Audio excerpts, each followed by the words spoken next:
notification bell for the latest videos. Music 5, Week 2, Pagkilala sa Rhythmic Patterns.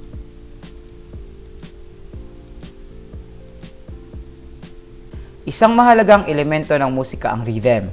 Ito ang nagbibigay ayos o forma sa daloy o takbo ng musika. Kinabibilangan ito ng mahalagang aspeto tulad ng pulse, rhythmic pattern, mga rhythmic syllable, note, rest at beat. Halina at ating talakayin ang iba't ibang aspeto ng rhythm. Sa araling ito, makikilala mo ang mga rhythmic pattern na gumagamit ng quarter note, half note, eighth note sa simple time meter. Gawain sa pagkatuto bilang isa. Tingnan ang piyesa ng awit na Hear the Rain. Subukang sabayan ng palakpak ang bawat kataga ng awit. Damhin at tukuyin ang meter nito at subukang kilalanin ang mga ginamit na note at rest. Isulat ang sagot sa iyong kwaderno. Okay, kilalanin muna natin yung mga notes at rest ng awit na Hear the Rain. So ito po, sinasabi ko sa inyo, itong unang notang ito, itong dalawang yan.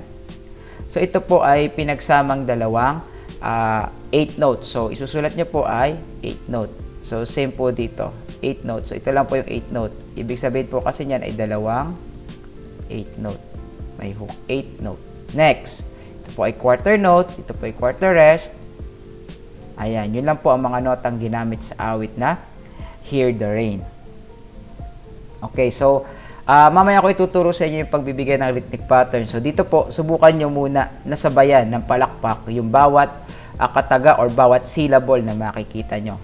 Ito po ang awit na Hear the Rain. So medyo binagalan ko po siya dun sa kanyang original tempo para po masabayan ninyo ng pagpalakpak yung bawat nota. So kada patak po sa syllable or bawat patak po sa nota ay papalakpak po kayo.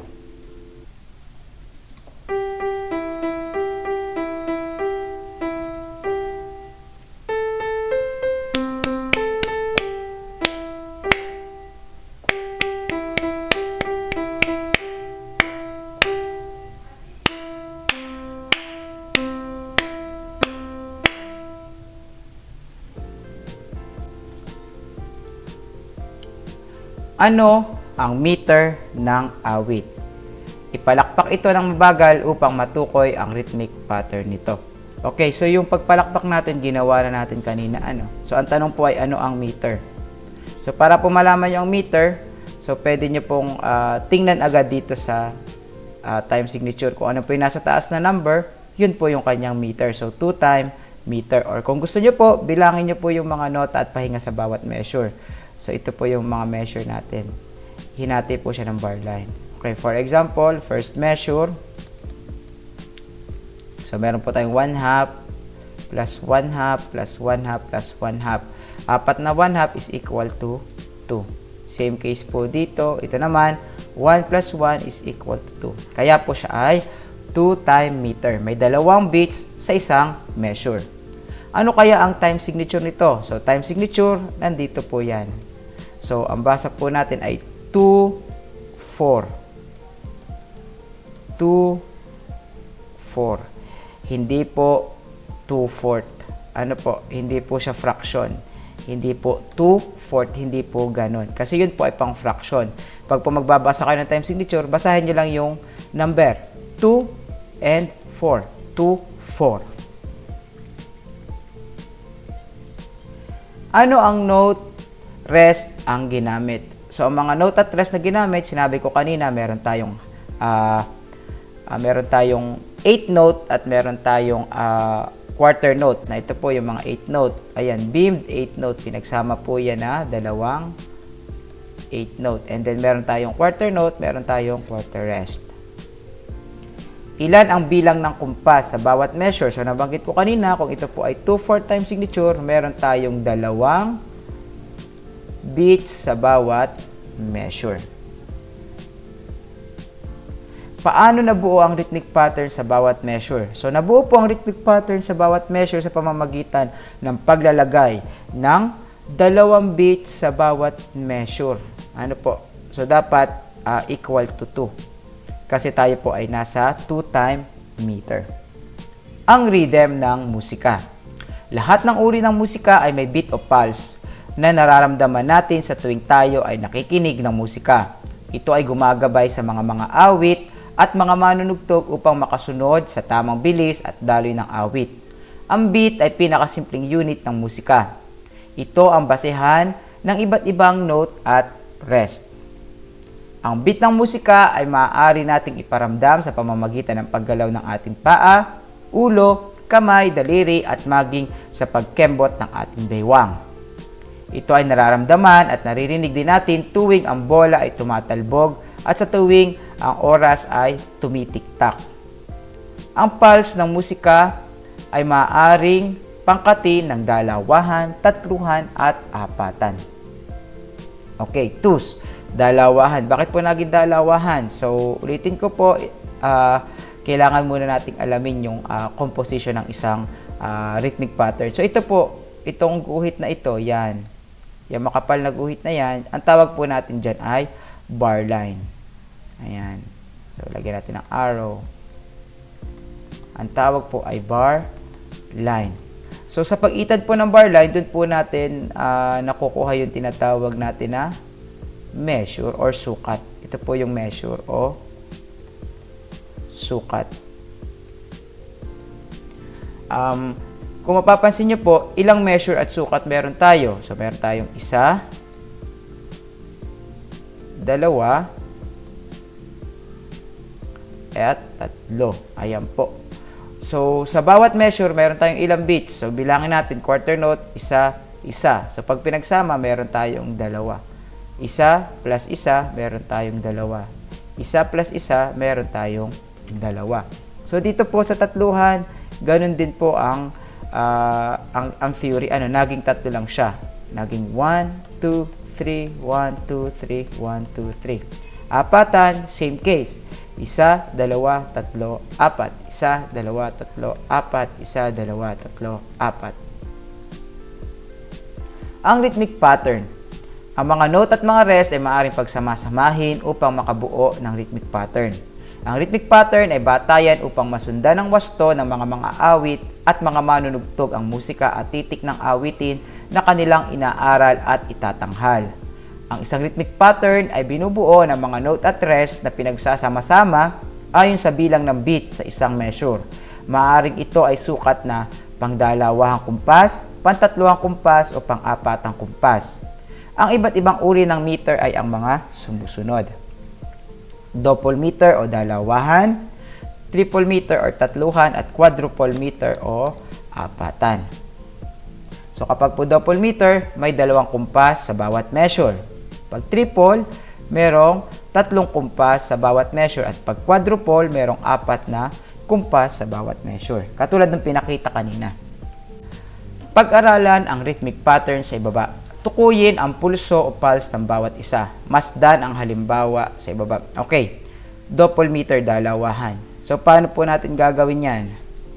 So, ito po ay may isang beat, may isang beat. So, gawin po natin, lagyan natin ng X kapag ating iklaklap. So, ang mangyayari po dyan, sa bilang ng dalawa, 1, 2. So, ito po, aayusin lang natin ang lagay ng rhythm niya. So, ito po ay 1. Dito po ilalagay ang end. Ito po yung 2. So, ang mangyayari po dyan ay 1 and 2. Ayan. So, ang atin pong clap ay 1 and 2. Ulitin ko po. Second measure. 1 and 2.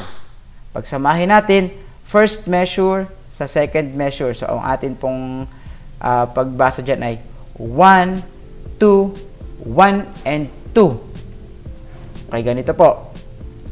1, 2, 1, and 2. Next po, half note. So, paano po natin iklaklap? 1, 2.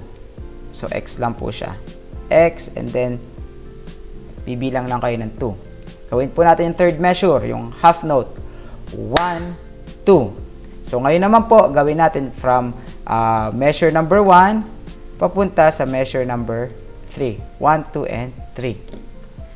Sabayan niyo po ako. 1, 2, 1 and 2, 1, 2. Ayan po. Next, tatluhan. So, ito po ay 1, 2, 3, 1, 2, 3. Second measure. Ito po ay 1, 2, and 3. 1, 2, and 3. Ano po, hindi 1 and 2. Siya po ay 1, 2, and 3. And then, ito po ay tiklak-klak. Oh, 1, 2, and 3. Ulitin ko po. 1, 2, and 3. Next po. So, ang susundin nyo po ito, sinulat ko sa taas ha. And then, dito po ay clap. 1,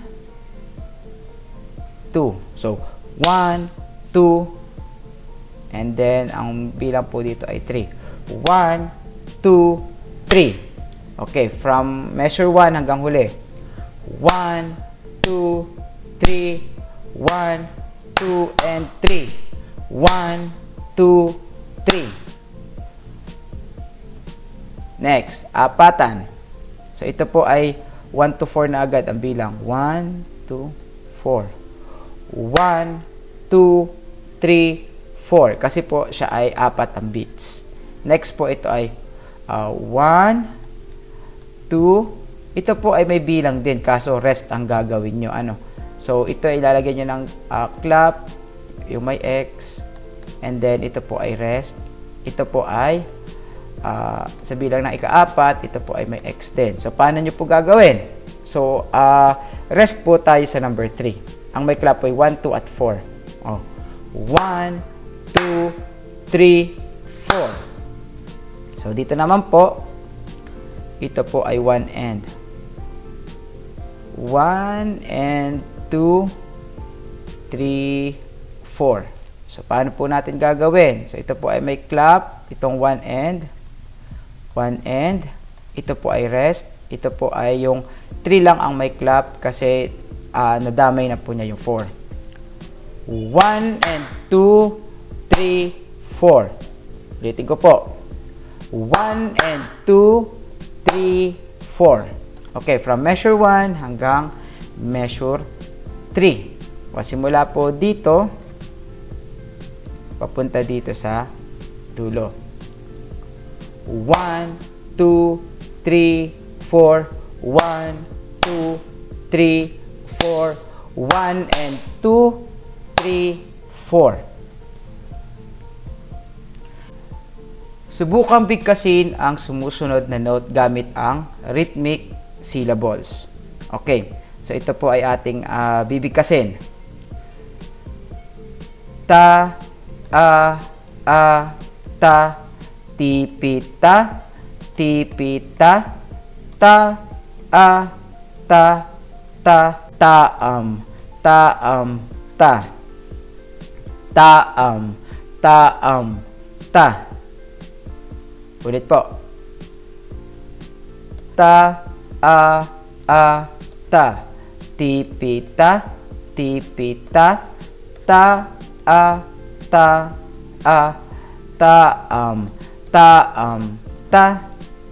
Taam, taam, ta. Medyo mahirap po itong part na to para sa mga beginners. Kahit nga po ako nalilito itong measure number 4. Kung ang isang rhythmic pattern ay may rest, hindi kinakailangan bumigkas ng syllable dito dahil ang mga ito ay walang tunog. So, hindi po natin sasabing walang tunog ha, dahil po ito ay silence or katahimikan, hindi po walang tunog. Bagkus, magpapahinga ayon sa bilang ng bawat beat ng rest. O for example, ito, ta, ta, ta, ay bilang po, ta, ta, rest, ta. Yung imik kong rest, yun yung pahinga. Ulitin ko. Ta, ta, ta, ta, ta. Ayan po. Dito po nakatapat-tapat yung ta. At dito. Kasi yun po yung may karampatang tunog. Ulitin ko po. Ta, ta, ta, ta, ta. Ganun po. Ang dotted note. Ang isa sa paraan ng pagpapahaba ng tunog ng mga note at rest ay ang paglalagay ng tuldok. Kapag ang isang note ay may tuldok, sa kanang bahagi nito, ang bilang ng beat ng note ay nadaragdagan. Ang kumpas o beat ng bawat tuldok ay katumbas ng kalahati ng bilang ng note na tinuldukan. Okay, for example, dotted 8 notes. So, mali po ito ha. Huwag po natin sundin ito. Ayan, dotted 8 note.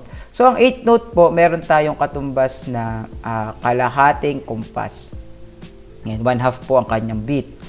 So, para po magawa natin yung, mabigyan natin ng value itong dot, itong tuldok na ito, so kailangan po natin kunin ang kalahati ng 1/2. Ang kalahati po ng 1/2 ay 1/4.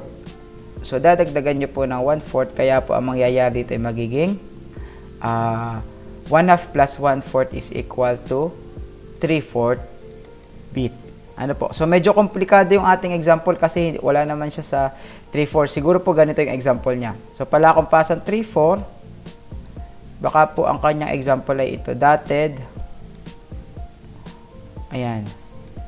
Dotted half note. Kasi ito po yung may value na 3. So, paano po siya naging 3?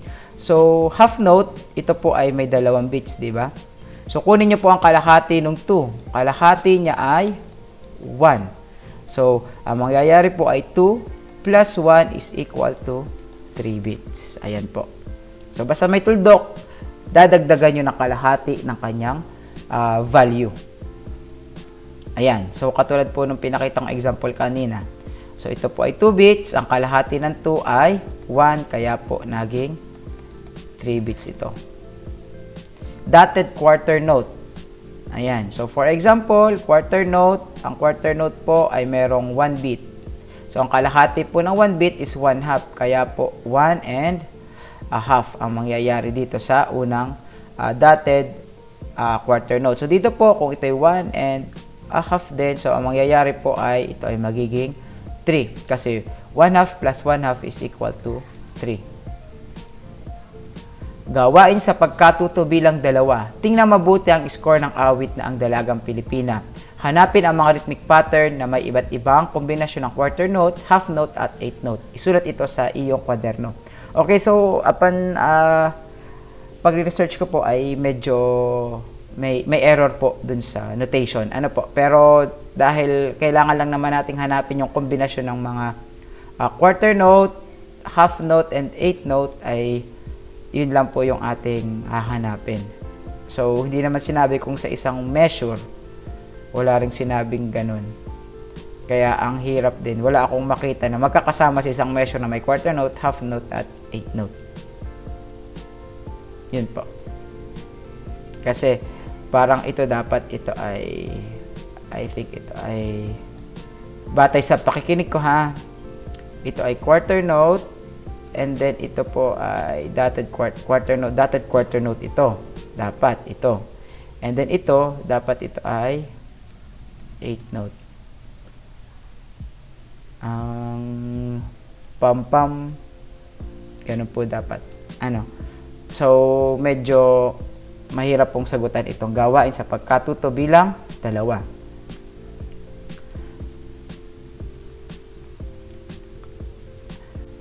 Gawain sa pagkatuto bilang 3. Sagutin ang mga sumusunod na tanong. Gawin ito sa iyong kwaderno.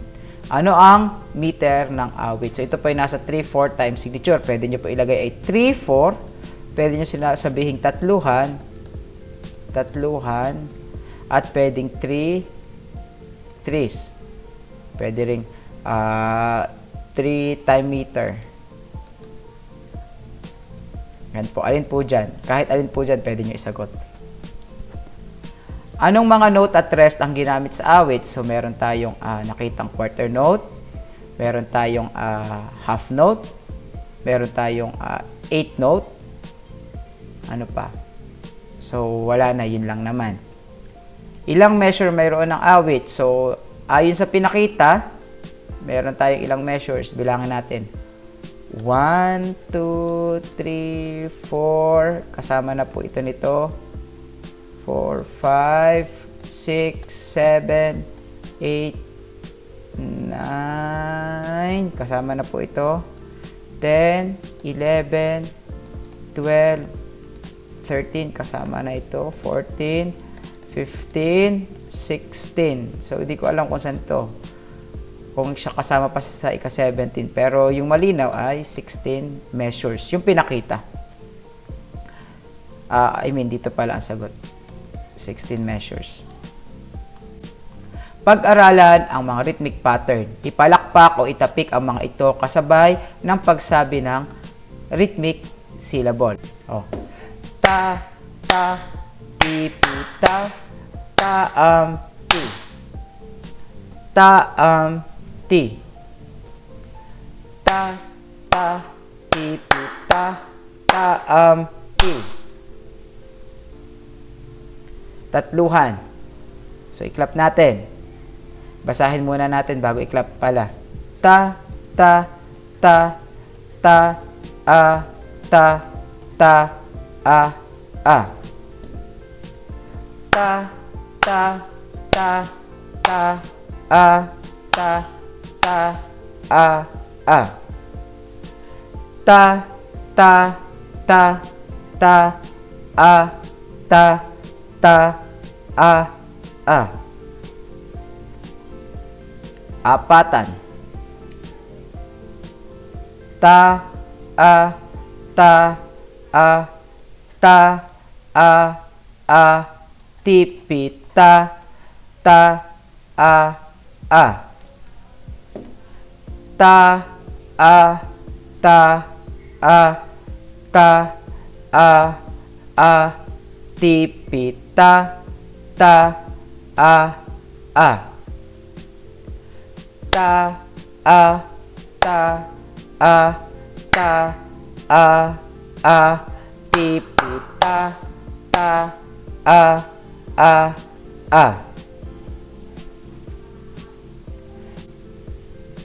Okay. So, dito po sa part B, kayo na po ang bahalang gumawa para po mahasa kayo. So, ito po ay taam. Taam. Dapat ito ay T. Ito po dapat ay ta-a. Tipi, ta. Okay. Letter B. Ipalakpak ang mga sumusunod na mga rhythmic pattern habang sinasabi ang wastong bilang. So, dito po, dahil may mga example na ako, subukan nyo pong gawin itong part na ito. Ayan, so, habang sinasabi nyo yung bilang, ipinapalakpak nyo po yung rhythmic pattern. So, pagbibilang po, dire-diretso. Halimbawa, sa apatan, 1, 2, 3, 4, 1, 2, 3, 4, 1, 2, 3, 4. Okay, gawin ko po. Example itong apatan.